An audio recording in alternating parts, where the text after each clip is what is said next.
നമ്മളെല്ലാവരും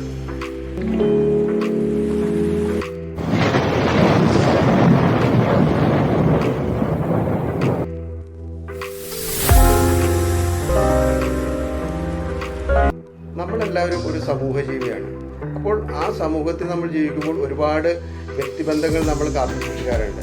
പക്ഷേ ചിലപ്പോഴൊക്കെ നമ്മൾ ഇങ്ങനെയുള്ള ബന്ധങ്ങൾ നമ്മളെ പലപ്പോഴും അപകടത്തിൽ കൊണ്ട് ചാടിക്കാറുണ്ട്. നമ്മൾ അടുത്തിടപഴകുന്ന ആൾക്കാരുമായിട്ട് കുറച്ച് കാര്യങ്ങൾ ശ്രദ്ധിച്ചു കഴിഞ്ഞാൽ പലപ്പോഴും ഇങ്ങനെയുള്ള അപകടങ്ങളിൽ ചെന്ന് ചാടാതിരിക്കാൻ നമുക്ക് സാധിക്കും. നമ്മൾ സ്നേഹിക്കുന്ന പോലെ തന്നെ മറ്റുള്ളവരും നമ്മളെ തിരിച്ചു സ്നേഹിക്കണം എന്നുള്ള പിടിവാശി ഒരിക്കലും നന്നല്ല. ആളും തരവും നോക്കാതെ മറ്റുള്ളവരെ ഒരിക്കലും കണ്ണടച്ച് വിശ്വസിക്കരുത്. അടുത്ത് ഇടപഴകുന്നവരോട് മനസ്സ് തുറന്ന് എല്ലാം പറയുന്നൊരു സ്വഭാവമുണ്ട്. ആ സ്വഭാവം ഒരിക്കലും നല്ലതല്ല. കാരണം നാളെ അത് നമുക്കൊരു പാരയായിട്ട് വരാനുള്ള സാധ്യതയുണ്ട്. നമ്മളെല്ലാവരും സ്നേഹം ആഗ്രഹിക്കുന്നുണ്ട്. പക്ഷെ ഒരിക്കലും ആ സ്നേഹത്തിന് വേണ്ടി യാചിക്കാൻ തയ്യാറാവരുത്. ഓരോ ആവശ്യത്തിനായിട്ട് നമ്മളെ സമീപിക്കുന്നവരുടെ ഉദ്ദേശം അതെന്താണെന്ന് പൂർണ്ണമായിട്ട് മനസ്സിലാക്കാൻ നമുക്ക് കഴിയണം.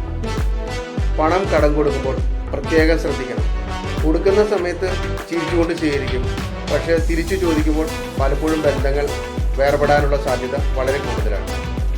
നമ്മുടെ മുന്നിൽ ചിരിച്ചുകൊണ്ട് വരുന്ന പലരുടെയും മനസ്സിലിരിപ്പ് എന്താണെന്ന് മനസ്സിലാക്കാൻ നമുക്ക് കഴിയണം. ചുറ്റുപാടും ഒരുപാട് കപട മുഖങ്ങളുണ്ട്. അത് മനസ്സിലാക്കാൻ കഴിയുന്നത് നമ്മുടെ വിജയത്തിന് എപ്പോഴും നല്ലതായിരിക്കും. നമ്മുടെ വ്യക്തിബന്ധങ്ങളിൽ ഇങ്ങനെയുള്ള ചില കാര്യങ്ങൾ നാം ശ്രദ്ധിച്ചു കഴിഞ്ഞാൽ, കുറച്ച് നല്ല രീതിയിൽ ആലോചിച്ച് മുന്നോട്ട് പോയി കഴിഞ്ഞു കഴിഞ്ഞാൽ തീർച്ചയായിട്ടും നമുക്ക് അധികം അബദ്ധത്തിൽ ചാടാതെ നല്ല രീതിയിൽ ജീവിതം മുന്നോട്ട് കൊണ്ടുപോകാനായിട്ട് സാധിക്കും. ശ്രമിച്ചു നോക്കുക.